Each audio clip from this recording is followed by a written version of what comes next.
Hey everybody, good morning. Good morning, good morning. Looks like we got Rob and Rex and Arturo, Dan, Darren, Don. That's a lot of D's. Sergio, Roland, Brian, Joseph, David, Jim, Svinborn, all the way from Iceland, JB, Gary, Amy, John, Mad. Good to see everybody as always. Diane, David, Rugamer, and welcome to the stream. FOMC Day. Caution is advised. 2 p.m. Eastern. That's 1 p.m. Central. That is noon Mountain Time, and it is 11 a.m. Pacific. Set your alert. All right, this is going to be interesting. Now, it may be a dud. We've had kind of a dud the last couple where it was like a little bit of fireworks and then until Powell started speaking. Now, Powell is going to start speaking at 2:30, about 30 minutes later. He just can't resist. He's got to speak. He's got to be in the limelight. It's a different kind of Fed chief than we've had in the past. Janet Yellen, she would only do the press conferences every other time. And Greenspan before her, only every other time. Bernanke, only every other time. And Powell, he's got to speak every single time. He loves it. Loves being out in the public. That's they say politics is for those who can't be in entertainment. I don't know. You tell me. So anyway, that's coming up. And that's going to be a volatile event. And, well, the market thinks we're doing a quarter point cut. It's all but a given.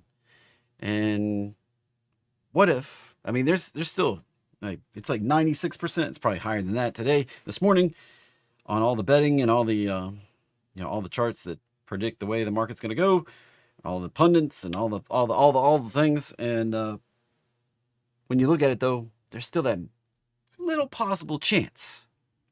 Maybe we leave rates flat. The jobs market's been eroding. Acyclical inflation's been rising. There's some headwinds here. And maybe,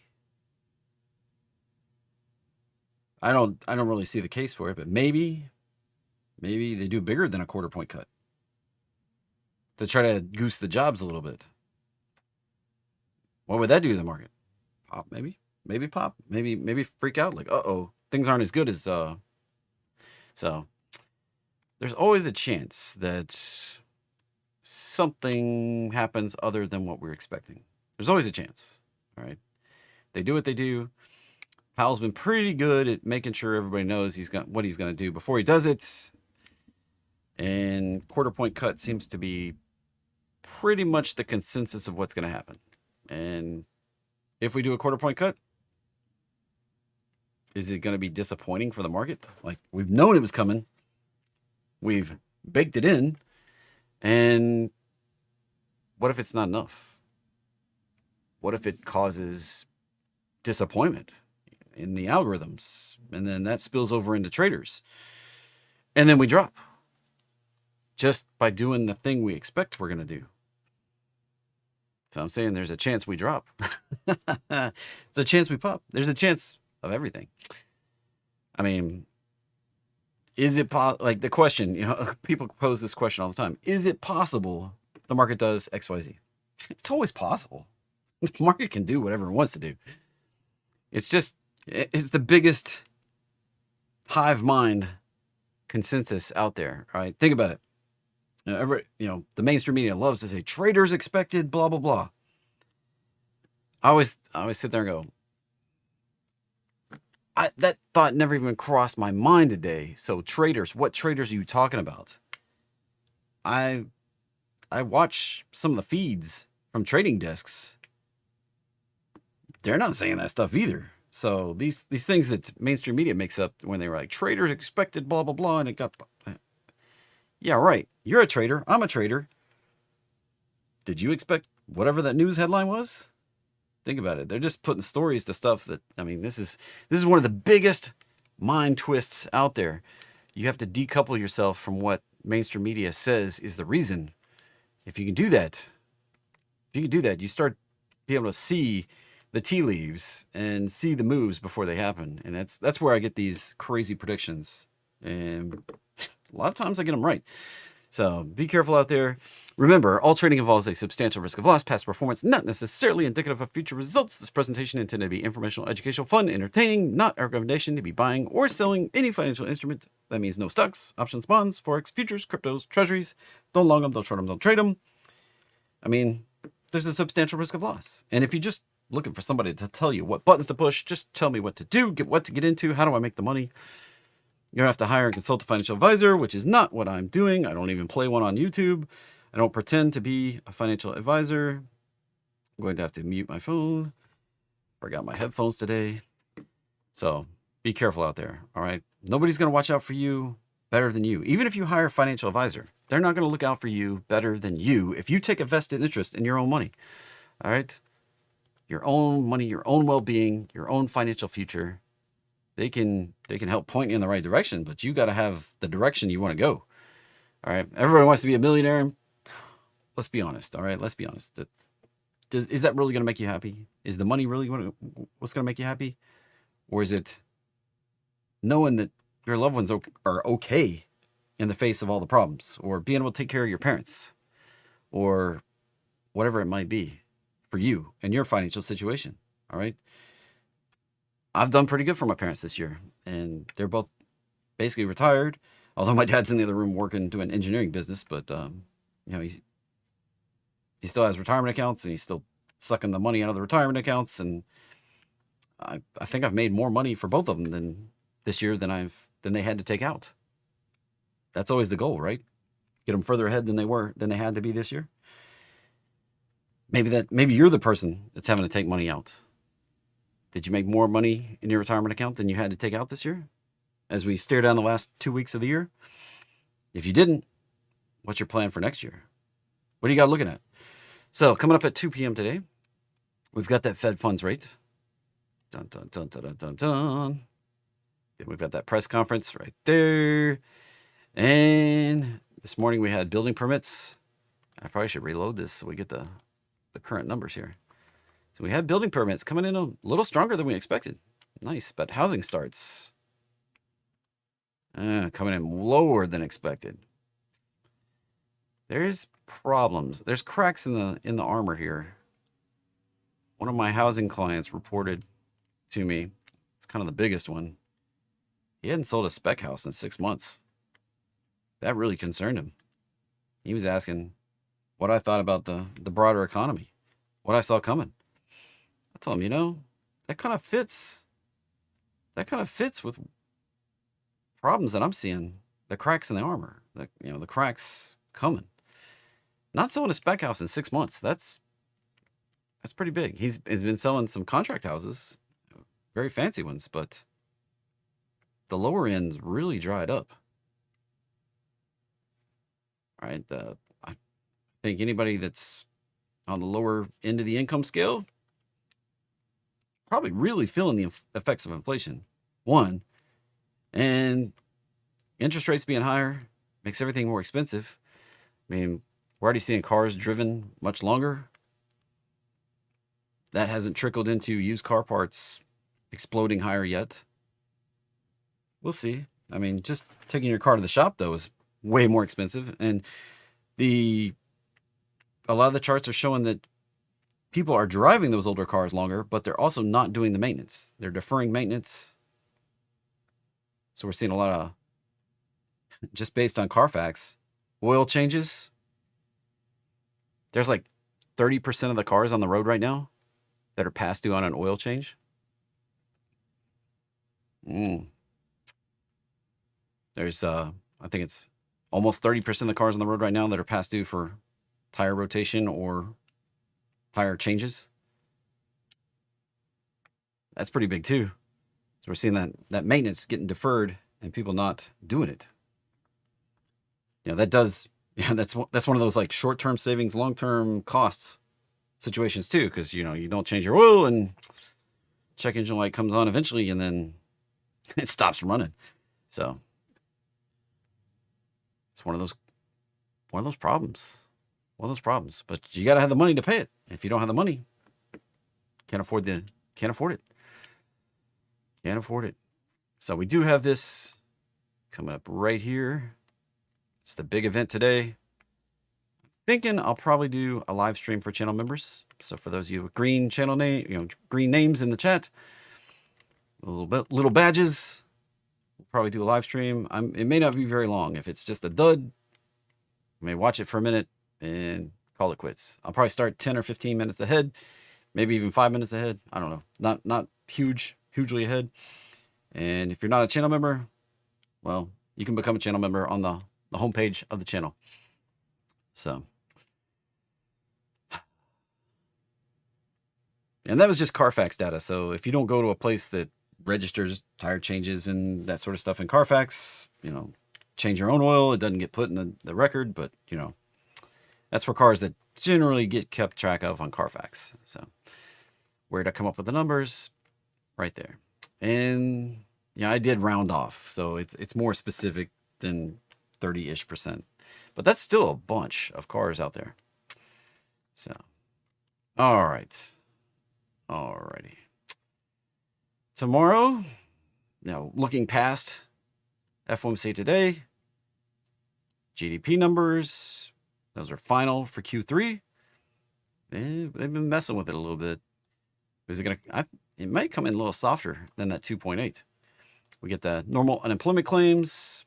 Those have been coming in a little spicy, a little spicier than people expected. We get the GDP price index, the Fed manufacturing index, and existing home sales after the market opens right there at 10. And then on Friday, we get this. Powell's favorite inflation hedge right there. And something interesting. Seeing Canada retail sales coming on here. What happens to Canada if Trudeau quits? What if he resigns as prime minister? We're already seeing EWC reacting negatively. I was looking at it yesterday. The options market actually predicting it to flush on down. It's kind of interesting. We can look at that a little bit. Right there, revised consumer sentiment. Also coming out right there at 10 a.m. on Friday. So even though FOMC is the big event this week, we still got some potential market moving stuff Thursday and Friday. And we've got a giant OPEX on top of this. I think somebody last night was saying it was estimated to be $5 trillion of notional. That's if you took the strike price and converted it into dollars that it controls in the market. It'd be $5 trillion of notional control with options. That's pretty crazy. That's a big number. Big number. So put that in perspective. How big is $5 trillion? It's like the size of Apple plus a Tesla, pretty much. Roll down here. 1.5 plus that 3.8. That's about the size of those two together. That's pretty big. And is Apple going to pop up and be the first $4 trillion company? It's pretty close. It's been ramping pretty good. Can it make it that high?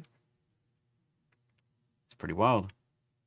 Especially in the face of all this news about nobody buying the AI iPhones. Something's not matching. Something doesn't match there. Anyway, popping over, let's look at what we can actually do today. What can we pay attention to this morning? Or what should we pay attention to before this FOMC meeting? Now, remember, we had the contract rollover yesterday. So this does skew the charts just a little bit. We may have to jump over to ESH 2025 and kind of look at this. Right here, the March contract. That's the new futures contract. Why futures? Because there's no gaps, right? That just keeps trading. So this is what we've got. Bleeding down here. And if we start breaking down below this, 6,000 right there. That's probably, I could see us going down to there either today or tomorrow if we have a negative reaction on Tesla, TSLL down 5% this morning. And I could see us coming down to that 6,000 area right there. Now, why 6,000? There's a giant wall of options at 6,000. A giant wall. We're talking almost 200,000 calls and puts on the S&P. I don't have a platform up. I should have popped up a platform so I could load that up and show you. Let's see. See if I can pop one up really quickly. I don't usually load a platform during the show, but see if I can pop one up really quickly. See if it'll load. But there's a huge, and that's on each side. There's like 200,000 calls and 200,000 puts. Or, you know, it was like 170, and I'm estimating that we've added a few more since Friday. Yeah, there we go. Log in. Let's see. Password. Let's see. And back from Hawaii, Michael. Dun, dun, dun, dun, dun, dun.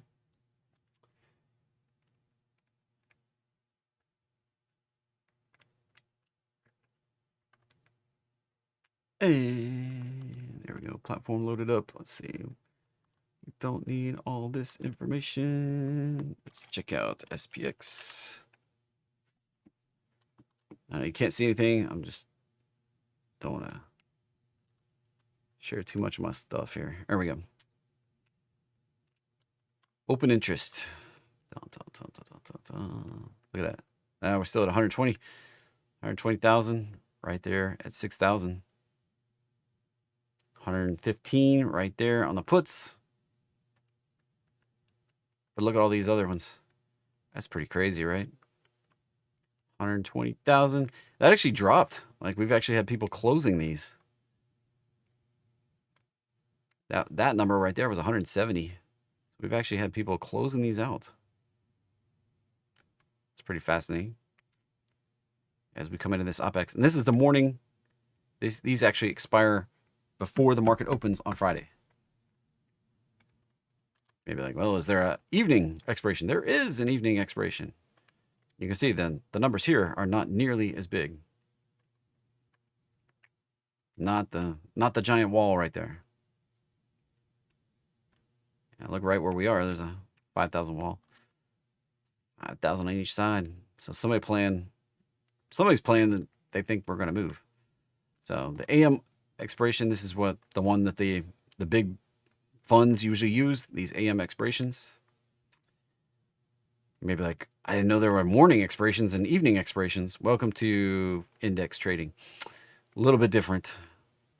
A little bit different. You have to pay attention to those. If they expire in the morning, that's before the market opens. And you can't, like, usually you don't even have an opportunity to trade them. So your last opportunity is the day before. So just throwing that out there. And let's see. Somebody said there's a bunch of VIX calls. Let's go check that one out. And these actually expire. So the funny thing is these expired this morning. There's not an expiration for Friday. Dun, dun, dun, dun, dun, dun. Those already expired. And then we look down at the 24th. There's not really much going on. So when you say there's a crap ton of VIX calls, guess what? Those expired already. Those are done this morning. Got to pay attention. There's no Friday expiration for VIX. VIX is one of those weird ones where it expires on the futures contract. It really messes with some people. So you got to pay attention to these. And these are all more like VIX has no evening expirations. They all expire the morning of their expiration day. If you're playing in VIX. Pretty wild, huh? Pretty wild.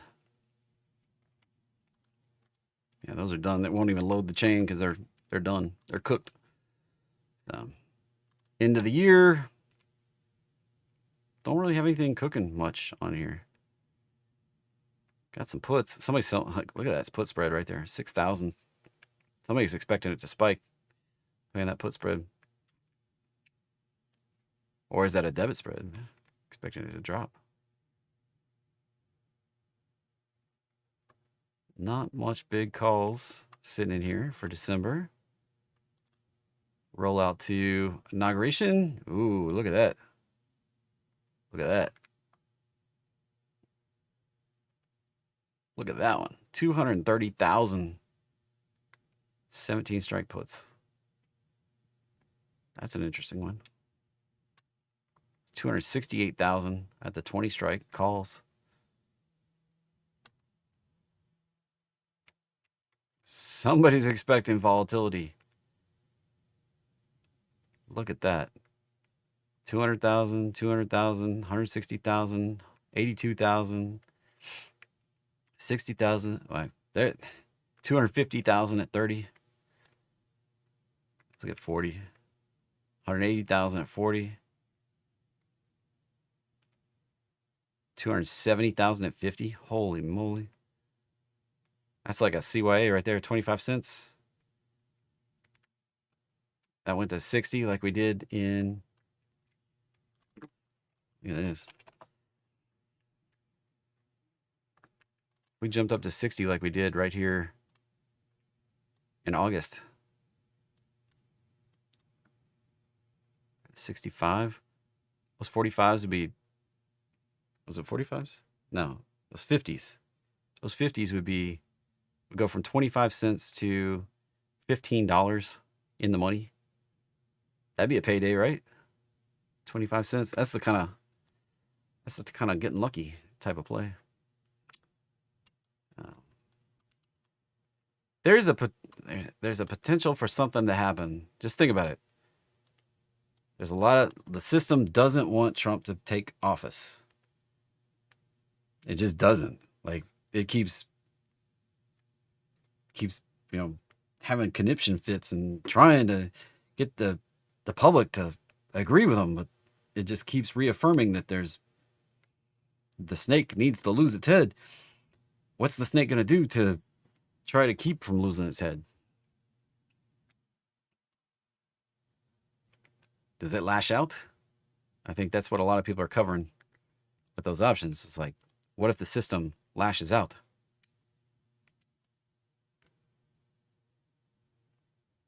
I don't think, I've never seen VIX that high, so going all the way up to 185 is pretty freaking crazy, but I guess it's possible, but anything's possible, right? The last big one right here, we stopped at 85, 80, right, 84 right there. That's where I made my big money. And I closed out the day it spiked too. Absolute insane. Nobody's seen that before. Anybody interested in that? Me talking about how I played that event before? I can pull it up really quickly if you let me know in the chat if you're interested.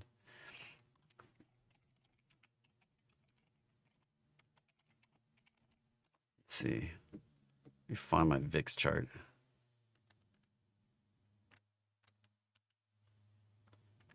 Where did you go? Where did you go? Is that it?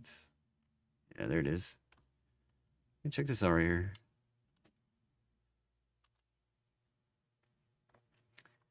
I closed. I was riding 140, 55 strike VIX calls right there. Now, this is actually the UVXY chart. And I was playing UVXY down here at the beginning. And then UVXY got too expensive to play. And I had to switch to VIX calls directly. They were still affordable.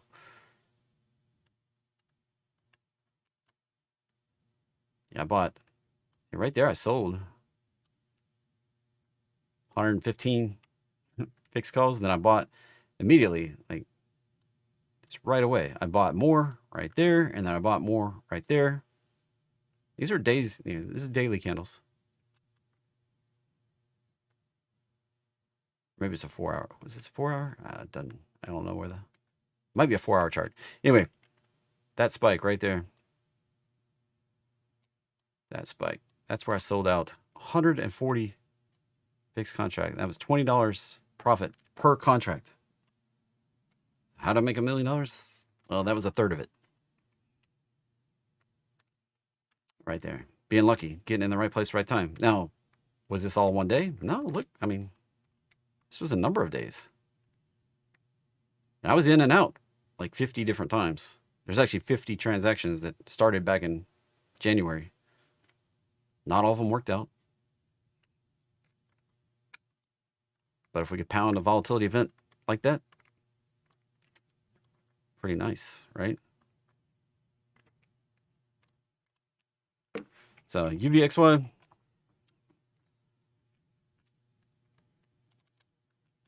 Now, reverse splits. That's the first thing I warn you here. This is not one of those you want to hold. All right. Has reverse splits on top of reverse splits. But look what happened back in August. We haven't reverse split since August. We were right there.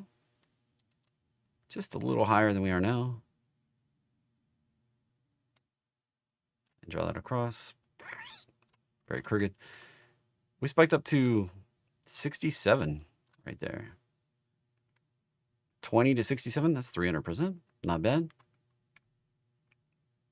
Not bad. So if the system creates some sort of volatility problem between now and here, probably gonna pop. Maybe not to 67. I don't know. Maybe only 50.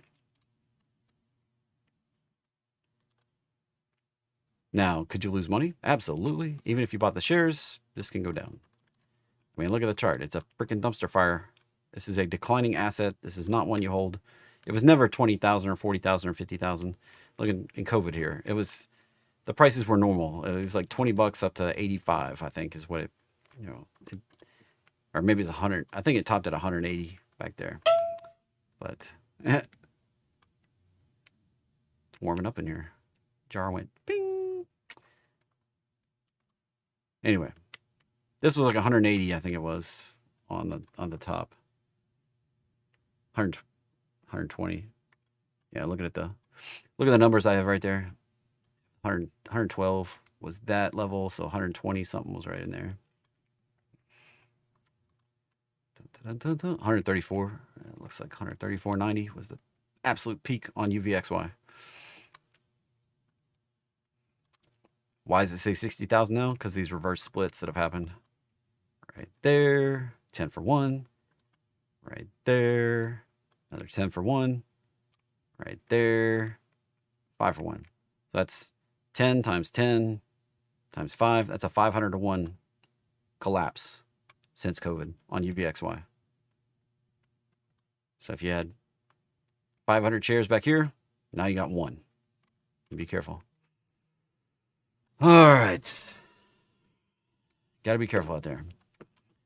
Got to be careful. This is not a long-term investment. This would be a short-term play. If you were going to do it, got to be careful, though. All right. Now, NQ. Kind of talked about ES and why it might drop, okay? If you missed the conversation, we started out and kind of ran through that whole thing. All right. Now, NQ. Got to go to NQH 2025, the March contract right here. We pretty much hit that target right there. What usually happens after that? Retest of the breakout. If we don't hold that, retest of the daily roadmap line. This can result in a pop-up to the next fib line. But more often than not, we do this. Sometimes we do this. And sometimes we don't even, we just kind of consolidate a couple days and then cruise on up to the next fib line. So anything's possible. Can we go higher? Sure. Zoom out and look at where we are. That 24,000 would be the next level up there.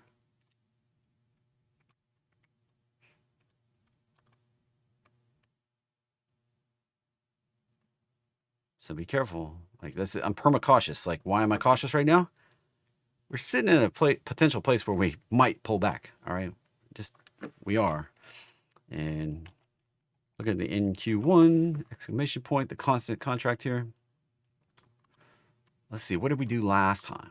Right? It's always, the market tends to do things that we did before.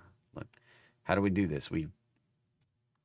This was in 23, right? 23, July to October.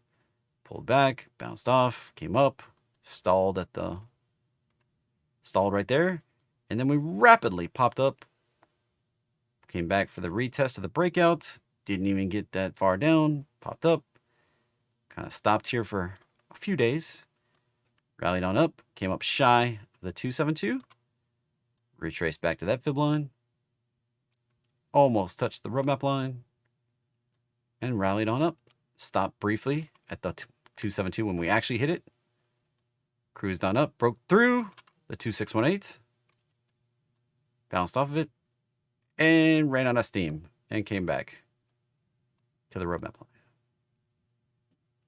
Could we do that again?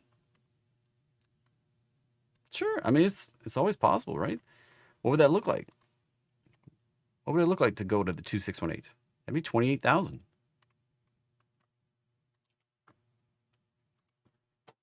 Be cruising on up, probably retrace, probably come on up. Something like that. We could do that. It's possible. Probably get some swings in here. Maybe a swing down before we go up. You tell me which way. I don't know. I don't know exactly. But there's the kind of levels that we may stall out at.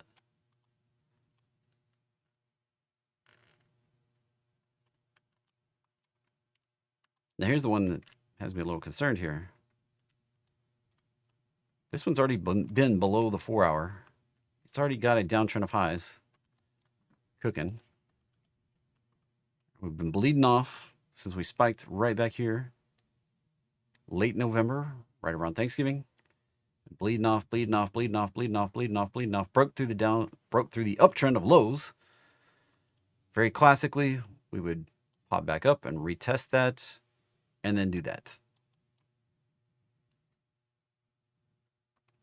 That's our small caps. That's where 80 to 85% of Americans work, is in the small cap companies. Be careful. This is not a request show. CL, shopping around sideways. GC, retesting that breakout. If we break down below, probably coming down here. We can bounce. Sets us up for 2,900. 2,900. There, just off the top of the screen.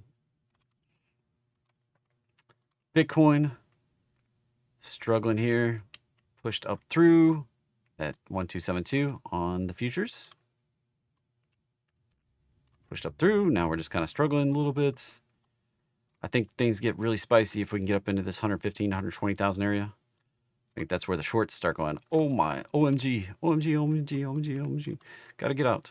And then we could see an accelerated pop up into the target zone right up in there. But just grinding this, there's the possibility we could come back, retest that, or even the breakout down here. Possibility before we go up. That would hurt, right? That would hurt a lot. But it's possible we do that. I don't necessarily expect us to retrace that big, but it's possible. Ethereum still struggling, not getting out of this lower high situation. Not really. Like it briefly made a higher high than what we had back in March, but it's not getting continuation. Big red flags here that it may not be able to attain the target. Dollar back up to the resistance zone and stopped. Stopped for 4 days now. 1, 2, 3, 4, 5. Fifth day we've been sitting here. That's indicative that we may roll back down, lower low, retest the roadmap line zone down here on the dollar. In KD, one exclamation point, glanced off of the downtrend, glanced off the top of the box basically, and sitting in here. Right in this orange, right in this other orange zone I drew in here. Keeps being kind of a flip point. We can bounce off of that and get out of here. It's indicative that the market, this is a indicator of global liquidity. If in fact this starts running higher out of this consolidation we've been in since the August flush, if we can finally get out of there, we could run it on higher to 44,000 area. And it'll probably take most stocks with it because global liquidity is increasing at that point. The only thing correlated to the stock market that I found, it's like 98% correlation, is global liquidity. This right here it's not a perfect indicator of global liquidity. It's just a rough indicator of global liquidity. If we have an increase in global liquidity, we're probably going to have increases in the U.S. stock market. You may be like, well, the U.S. stock market pushes the Nike up. It's more complicated than that. All right. More complicated than that. And looking for stuff moving today, I go to the pre-market, pull things moving up $2, put them on the gainers list, moving down $2, and put them on the decliners list. Right here, this one, big picture pattern. Big picture pattern right there. I don't look at any of these charts before I go live. It's all me looking at it the first time right here live with you. 273 on this bigger picture bounce pattern right there. And how we back tested right there. And then boom. Right up to it. The entry was down here. There's your target. Could go up to 297. Could go up to 373, but not likely. All right. This level, 75%. This level, more like 70%. This level drops down to like 35%. Big drop off between here and here. And that's across thousands, almost hundreds of thousands of trades. And it's agnostic of the ticker we're looking at right now. ASML, probably going to come up to the daily roadmap line. Retest. It's not far away now. If we bounce down off of that, like we did right there, probably coming down to the bottom of the box right down here where I've got the alert right around 600. Something like that. JBL. That's probably going on up to that 168, 179 area. UNH flushing. If we break down below these lows back here, this zone, probably should draw it as a zone now. If we break down below that zone, probably going to come down to here on UNH. EXPE.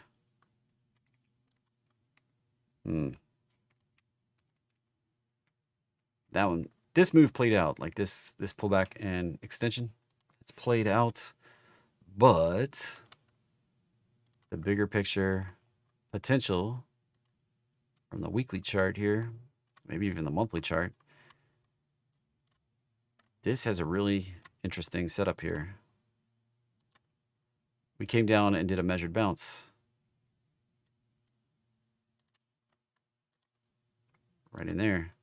I was expecting a more full retest, but we didn't do it. Looks like we bottomed out here. Higher low, higher low, higher low. This thing could actually be set up for a bigger target. Instead of that 273 area, we could be looking at something more like 500. Right up in this zone.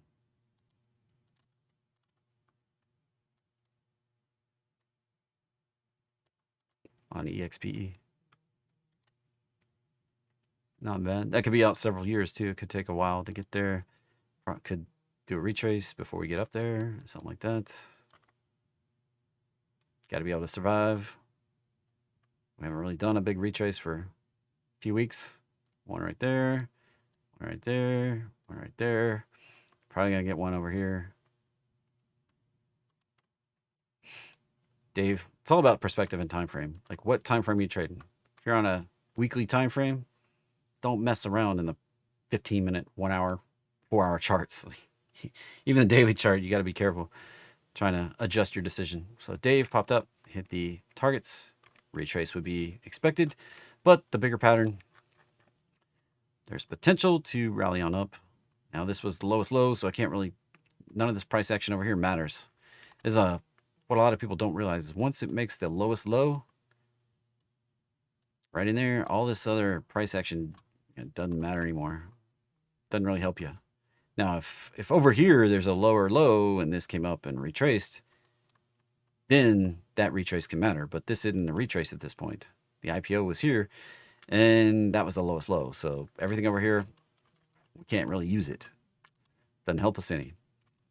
So working off the lowest low here, Move up, retrace, move up, retrace, move up. And that may be stalling out and need a 618 retrace before we get the bigger move up on Dave. NVDU. The warning lights are flashing. If we backtest that trend line and break back down, this is probably coming down here.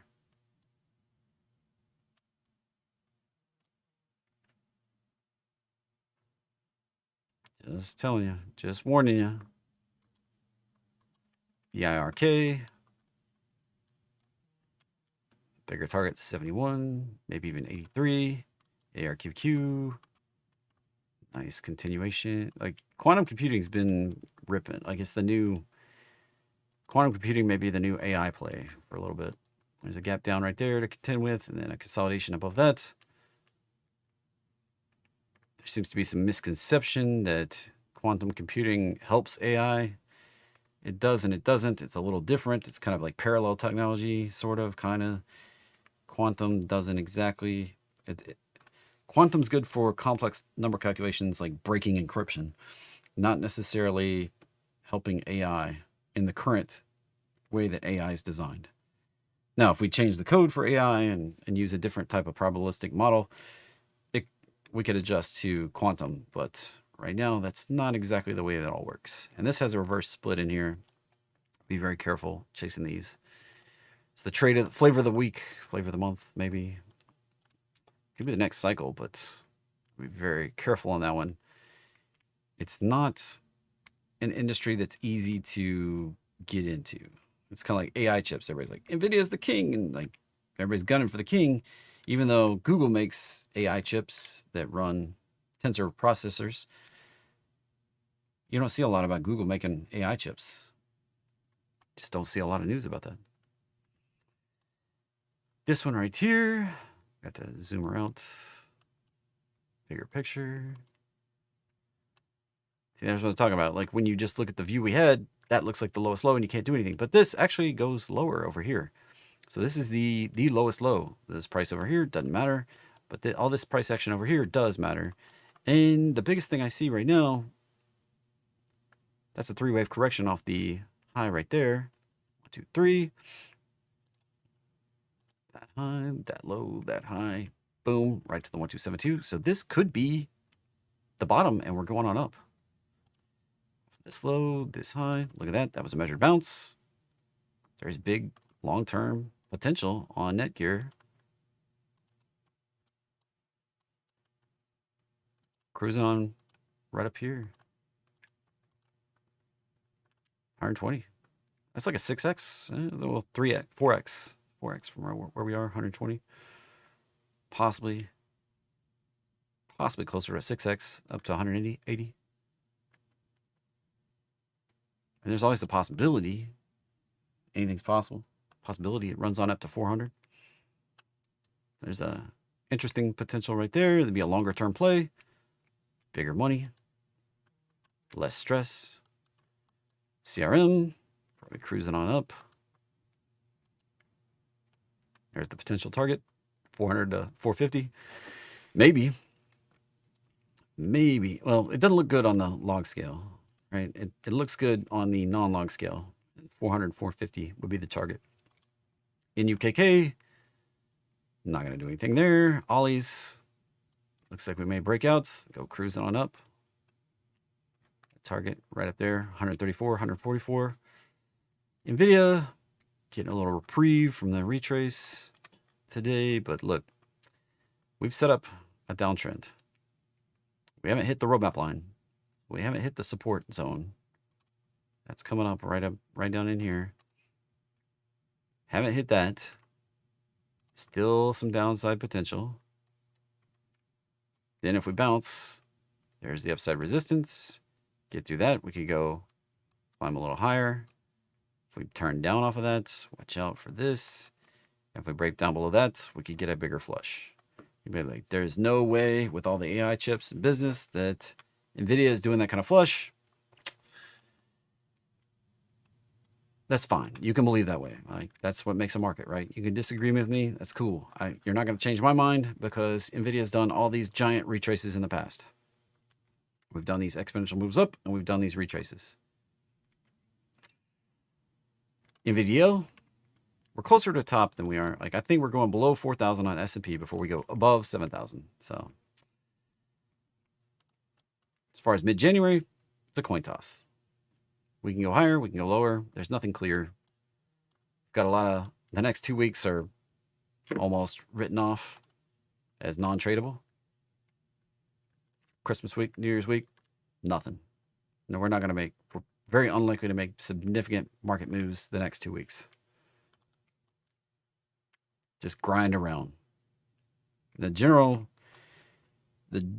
market, if we're just going to grind around with low volume, will drift higher. It's just the general consensus. Now, we could drift lower too. That's possible, but the majority of times, if the market's going to just drift in low volume, we drift slightly higher. NVDL down to the roadmap line test. Right there. If that starts breaking, sets up the potential for down to 15. TSM, I think, so just, I've been doing this a long time. I've watched a lot of these patterns and booms and busts, and in times when it wasn't even, uh-oh. Look at that, crossing the bottom trend line. That's not good. Go look at that in a second. I've watched a lot of these in booms and busts, and even in betweens, you know, the 3 big major events, .com bust, housing bust, COVID, those were big fast crashes that affected most of the market. The market does these patterns all the time, though. We get stuff like GME pop that wasn't really in COVID or anything, and then it just retraced. Tilray, SMCI, that was part of the AI play. Like, they all go through these booms. The market sucks in people that shouldn't be, that don't pay attention. They like, oh, my buddy that blah, blah, blah said that I should get in NVIDIA. I bought NVIDIA, and then they don't know jack squat about the market or patterns or anything. Sucks everybody in a big way, and then teaches everybody a lesson why you don't screw around in the stock market. It's the way the stock market works, all right? This chart wouldn't exist right here if that wasn't the way this worked. All right? We get hope. We get optimism. We get belief. This is the keys right here. We get that thrill. Making tons of money. I gotta tell everybody about my pick. It's where your Uber driver is talking about stocks, about NVIDIA and SMCI and Euphoria. We're all gonna be rich. You just gotta buy all you can buy. This thing's gonna popping off. And then we get the first pullback, and everybody's like, it just needs to cool off a little bit. It's gonna go. We just need a little it just needs to chill out for a little bit, and then we'll rip again. But then, after that consolidation, it breaks down, which was the alert I just got on MSTR. We're breaking down below that line. And then you get some anxiety.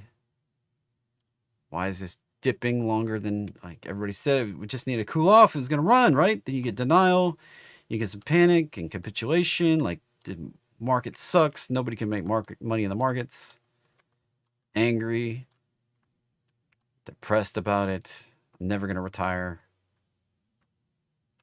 It's a market cycle. This happens all the time. Popping over, looking at MSTR. Just broke down below that line.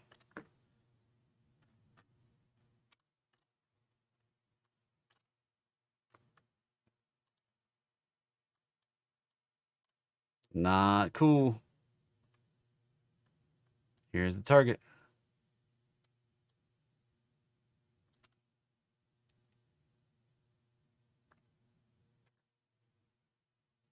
The leverage stuff, be careful if you're on MSTX, MSTU, MSTY, any of those right there.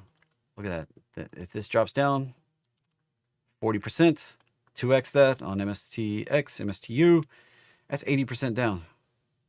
Ooh, leverage cuts both ways. Be careful. Leverage for the pop gets you leverage for the drop also.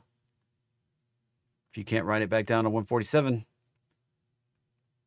I need to consider where your exit is, all right?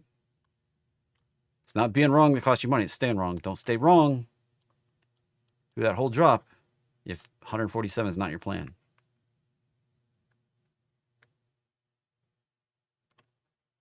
And it doesn't have to stop there. It can go even further down. Now, it also could find support at one of these other levels, like the 4 hour. Maybe even, it's sitting on the 1 hour, pushing through. So the 4 hour would be next up, right here. It's right around 290. Get below that, 50% down, 147. Ouch. Be careful out there. All right. NVDL and back testing that breakdown on the 4 hour. Back testing that breakdown on the daily. And maybe this isn't tight enough. Maybe it needs to be cleaned up just a touch more. Maybe we held it. I don't know. Not always the perfectest on drawing my trend lines. Trend lines are the least reliable technical analysis tool anyway. There's the high, there's the low. Potential to rally on up to 217, 221 on TSM. SMH, just grinding in here. If it completes this pattern, like it fired off an entry right back here a few days ago, we're back up to it. If it can complete this, pop up into the target right there, 265. Okay, hello, Oklo. That really looks like we want to come down here. To me, DPST, that really looks like it wants to come down to the roadmap line, about 100. Humana, whoo. Suffering with... So is this one leading or what? I mean, this looks like it's leading healthcare down to me. 164 next level down on Humana. LNTH... Potential for this to have bottomed. Potential did top out. Potential to have bottomed. Let's see what we got. This low. This high. Ooh, measured bounce. I like it. Like the potential. That low, that high, that low. Sets the target. There's two different patterns I'm looking for. One of them is measured bounce. This pattern right here has nothing to do with this line right there, that orange line. It's just a price pattern that moves up like this, makes a move up, makes a 3-wave retrace into the 618 level right there, sets up that move right there. Now, this is not that 70% likely thing, all right? This is like, if it will go, if it keeps meeting criteria, got to break above this, got to break above that roadmap line, got to do a lot of things. That would be a potential target. The really good ones I like tend to work out. A lot of things got to go right for that, but it's not high probability necessarily. Now, this pattern right here, 1, 2, 3, into the roadmap line. Got the bounce potential, kind of turn off this other stuff. We've got that bigger target hanging out up there. But this target right here, that 3-wave retrace, this potential move up through this 618 level right here can lead us up to this level right here, 134, which is not a long way up to that bigger target up there. Now, the crux here, though, the thing you really have to watch out for, you want to get above this consolidation, this gap down right there, a little gap down in there. You want to get above that because if we rally up there and turn down, it could be the measured bounce the other way. Remember what I was just talking about? Turn off the orange line. This could be a new trend where that's the first move. This is the second move that bounces off of the measured bounce, right? That first move right there, that retrace, and then the continuation. And there's the target right there. You'd be like, oh man, well, that's why it's more of a coin flip for this measured bounce up here. Because it could be a measured bounce that goes the other way. Like, that's what makes this very difficult. You have to kind of try to have some faith, but you got to know where you're wrong and cut your losses because it can really go against you.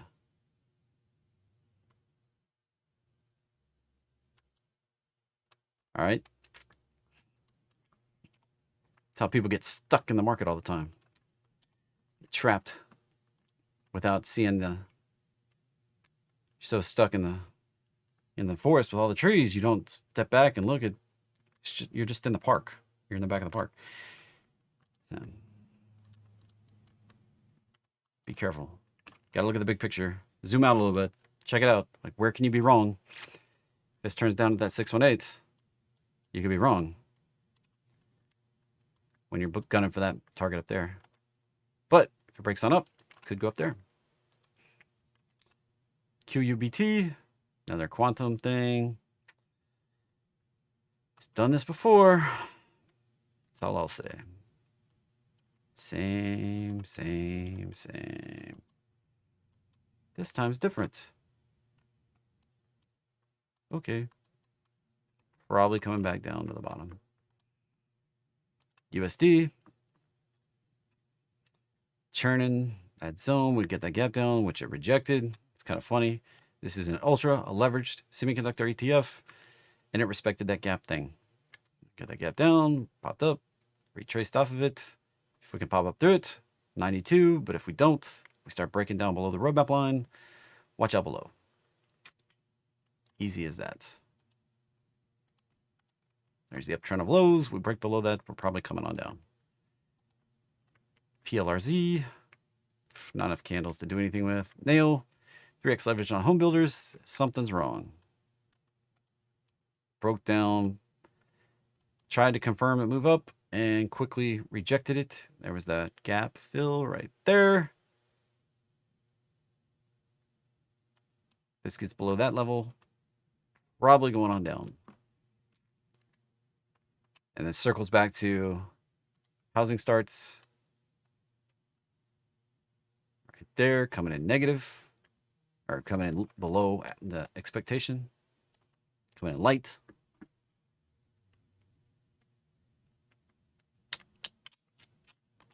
Bigger story cooking here. Remember what I said about my home builder client for the engineering company? Not selling spec houses. The components of this build spec houses like mad. I'm talking about like DR Horton. Let's see what we got in here. Yeah, DR Horton. They build a lot of spec houses. Lennar, a lot of spec houses. These guys, home repair and supply. Toll Brothers, another Linux.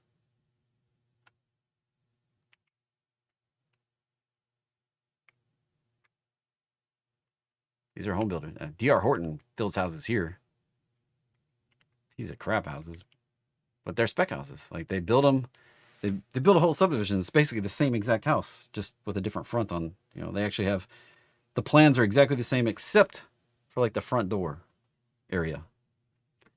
So when you drive down the street, it looks like different houses, but they're all the same on the inside. Cheaper materials, that sort of stuff, and they're spec houses. And my client, DR Horton's actually one of my clients, but they don't tell me their information. That's how I know more about DR Horton. They're actually one of the engineering clients, but there's problems in the housing. The cracks are showing up right here in Nail with a 3x leverage. So if this starts flushing in a bigger way,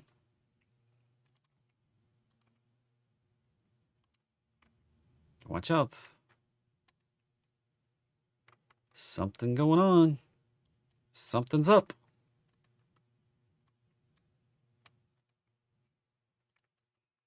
All right. That was all the gainers. And this one's not a gainer anymore. Then I also pulled the decliners, things that were down $2 or more. And HEI, back to the roadmap line. Exactly as I would expect. If we can find support and turn higher. I thought we were coming back all the way over here. Just took a little while. Sometimes they take a while. Good things come to those who wait. Now, if you wait for a break back above here, could rally up to that 290 area right there. But it has to find support and turn higher. If it keeps going lower, this fib line pulls on down. Salah and Tesla. Getting a little retrace today, but just grinding right below 500. 600 still in the cards. I got FSD version 13 this morning. Had one short drive, and it's better. That's a lot. It's like significantly better than 12 so far with my one short drive. Added a lot of functionality to the truck that I didn't have before. Ability to manage speed profiles. It obeyed school zone, which none of the versions I've played with before obeyed a school zone at all. That was pretty big. All the turns I took, nice and smooth, no jerky. Around here, for whatever reason, FSD 12 would jerk around the corners. It would freak out a little bit. Nice smooth corners every time on the way to work. And I only drove like 5 miles, so not a far, long trip. But that's why this thing's rallying. FSD 13 coming out. It's basically the Cybercab, the trial version of the Cybercab software. And it's pretty dang good. And Ashok was already on Twitter saying that 13.4 is going to be drastically even better. It's getting there very quickly. And they're on an accelerated timeline to make this work. This is an AI catch-up play. Think about it. ChatGPT. What do normal people use it for? Not much other than chatting to it. Gemini. You got Google. AI assistant. How does it change your life? Not really. Not really a lot. What has Tesla got? They've got this AI called Full Self-Driving 13 that can drive you around without you doing much. You got to babysit it right now, but when they get approval to let it be autonomous, guess what? You can play on your phone while you're just waiting for it to take you somewhere. Maybe like, I'll never trust it. You should go ride in a Full Self-Driving 13. It's pretty nice. It's pretty crazy.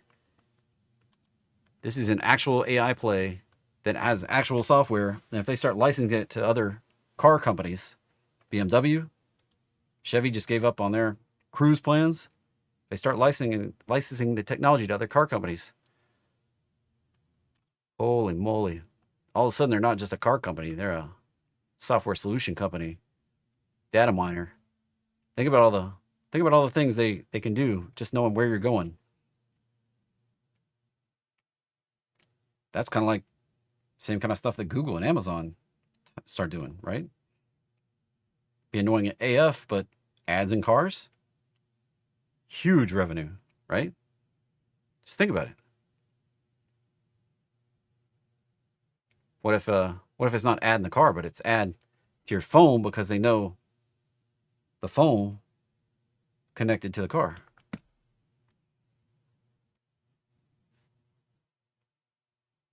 Kind of crazy, right? When you think about it. If it knows where you're going and there's a competitor nearby, could that competitor advertise to you to come to there instead of, hey, Tesla, I want to go to Burger King, and McDonald's just happens to have $1 cheeseburgers today or something. Crazy when you start thinking about the possibilities.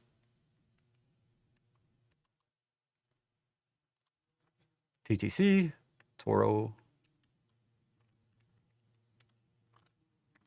Back to the bottom. Just chopping in the range. Nothing. VKTX. Watch out for that. Further decline. That's pharmaceutical. Stay away anyway. BTCO. Leverage long on Bitcoin. Retracing today. Or at least it was. So a little bit of red. BitX. Bitcoin retracing. That hit the 72. Next level up. 86. Well, this actually looks better on log scale. So actually, the next level up, 83, and then 120. GIS.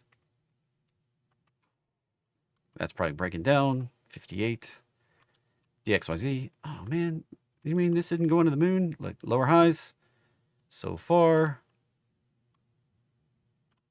And I said it before. I'll say it again. Probably coming back down here.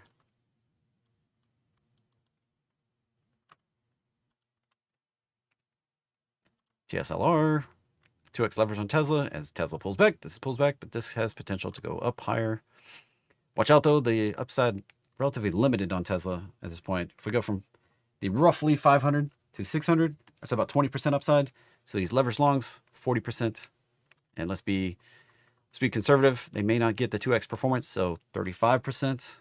That's why that's drawn right there with about an $80 target right there. IONQ.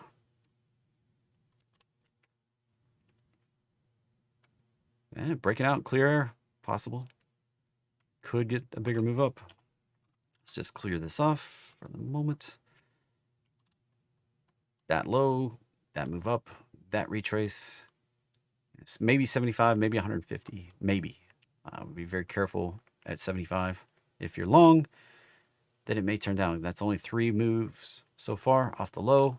If we start pushing on up higher, it'll probably do a bigger pullback and then bigger extension. But if we reject right in here, this could come all the way back to the bottom.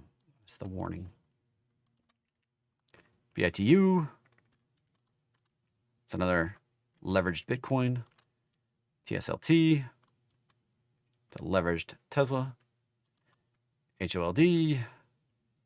There's Solana. Somebody was asking about Solana. There you go. Here's a Solana.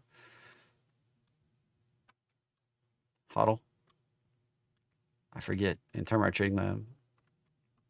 There you go. Skags. You were talking. Oh, if you're here. You were talking to somebody about that. I don't even remember. David A. I don't remember who was talking to us. All right, moving on. Last but not least, CRVS. Whew, another biotech pharma. And this is why I don't like these, especially when they're under 10 bucks. If you just get an avalanche one day and you're just like, what the fudge just happened on my account? That's welcome to messing with biotech and pharma. All right. There were no bonus trades today. There was it found a setup, but it wasn't good enough that I felt like putting it on here. So I didn't put a bonus trade on here today. Expectations kind of drift into the FOMC. I don't really expect big moves until we get to the FOMC at 2 p.m. Although we may go retest that, 60 bucks down. Watch for that test on FOMC. We could knee-jerk reaction, nice spike down to 6,000, and then a nice rip off of that. So could be more of an excuse for moving the market than it is the reason the market moves. Just think about it that way. All right. Be careful out there. For channel members, I'll probably be live 10 or 15 minutes before FOMC. Otherwise, I have an event coming up at 11:15 in about 45 minutes-ish. If you want to come see me, that'd be cool. Let me see if I can find the link. I'll drop it in the chat right here. Looks like, get the one for today. Copy the link. Post it in here. So if you want to come see me in about 45 minutes on Zoom, there you go. Otherwise, have a great day. Stay safe out there. See you later. Bye for now.